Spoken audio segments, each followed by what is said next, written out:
सीमांचल के पूर्णिया में एआईएमआईएम के सुप्रीमो असदुद्दीन ओवैसी अपनी विधानसभा जीत को लेकर तैयारी में जुटे हैं। इसी बीच तेजस्वी यादव ने एआईएमआईएम के सुप्रीमो असदुद्दीन ओवैसी को चरमपंथी बोल दिया। तेजस्वी यादव के बयान के बाद एआईएमआईएम के सुप्रीमो असदुद्दीन ओवैसी समेत उनके समर्थक काफ़ी आग बबूला हो गए। वहीं उन्होंने कहा कि इस बार हम लोग बदलाव करना चाहते हैं। एक और एनडीए की सरकार हम सभी के खिलाफ काम कर रही है, तो वहीं एआईएमआईएम महागठबंधन से भी काफ़ी नाराज दिखे। इन्हीं सारी बातों को लेकर एआईएमआईएम के समर्थकों ने बताया कि हमें यूज किया गया और धोखा दिया गया है। पहले बीजेपी का बी टीम कहा गया, वहीं नेता प्रतिपक्ष तेजस्वी यादव भी अलग आलाप कर रहे हैं। वहीं उन्होंने बताया कि इकरा हसन ने साफ लफ्जों में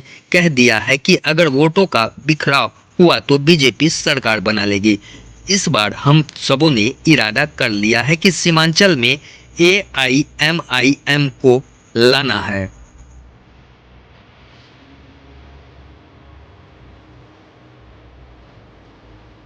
तुम लिख के रख लो तेजस्वी, मैं हैदराबाद से जरूर आया हूं और आता रहूंगा।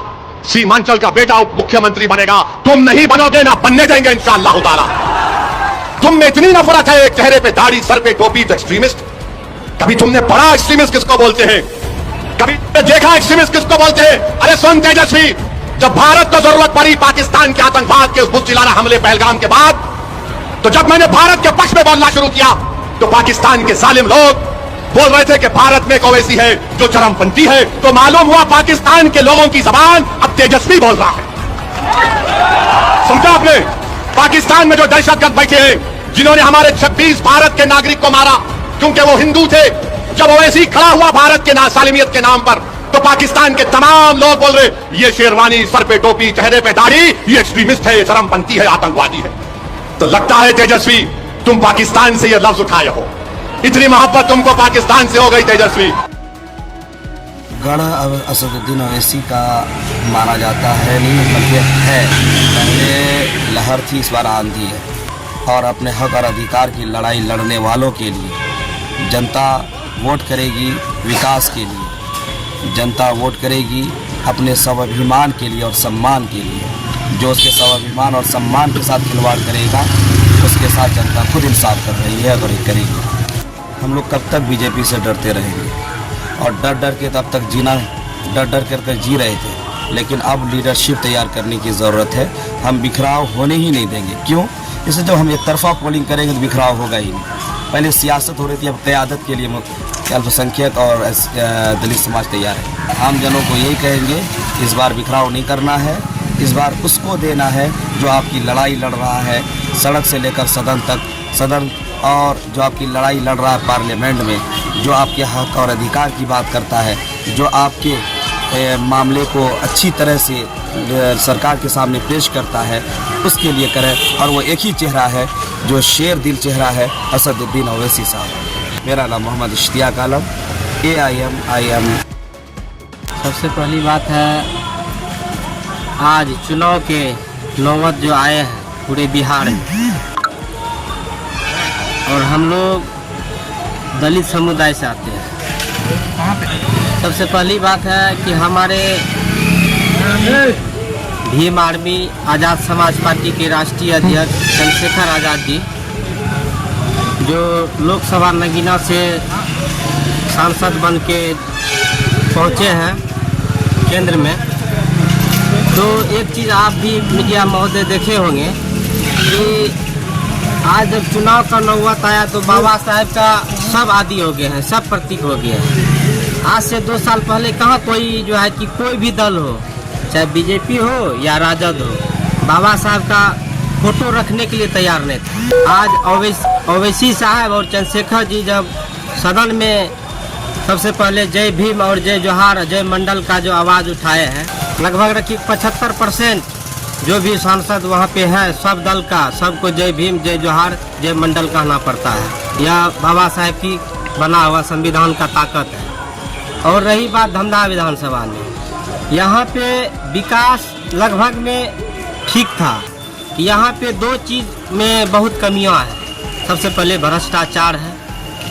अब ब्लॉक जाइए, आप ही का ज़मीन है, आपको अपना ज़मीन का रसीद कटवाने के लिए आपको खुद अनाप शनाप पैसे की ज़रूरत देना पड़ता है उनको, तब आपका काम करेंगे।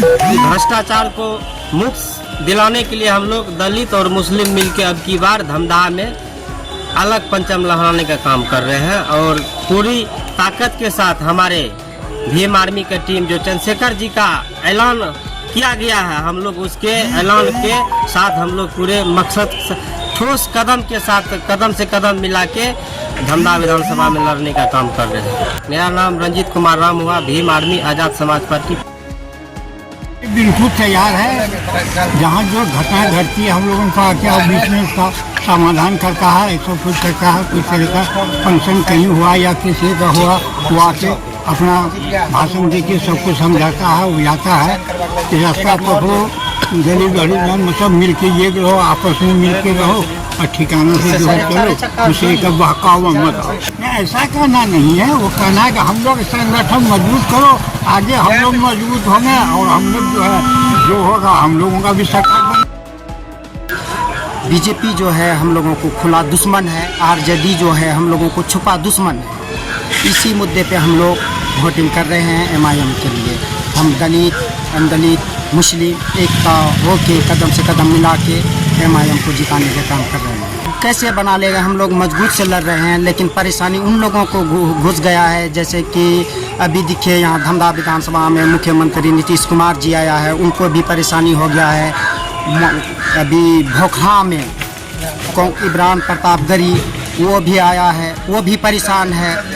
हम लोग शांतिपूर्वक से अपना एमआईएम का परचम लहराने का काम कर रहे हैं। बहुत अच्छा, हर जगह ही पतंग नज़र आ रहा है। हम लोग न्यूज़ भी देखते हैं और पार्टी का प्रचार भी करते हैं, लेकिन पतंग इस बार कम से कम 20 सीट पक्का इस बार निकालेंगे। देखिए, हम लोग अगर 20 सीट जीत लेते हैं, जैसे हम लोगों को नकारा है, हम लोग 20 सीट अगर यदि जीत लेते हैं तो तेजस्वी यादव खुद हमारे पैर पकड़ने के लिए आएगा और डिप्टी सीएम भी वो देने का काम करेगा, मंत्रालय देने का भी काम करेगा। उस टाइम तो 6 मांगा था, अब मंत्रालय डिप्टी सीएम भी देगा। पतंग के लिए जी जान खून से हर चीज़ से तैयार। MD तबरेज़ आलम।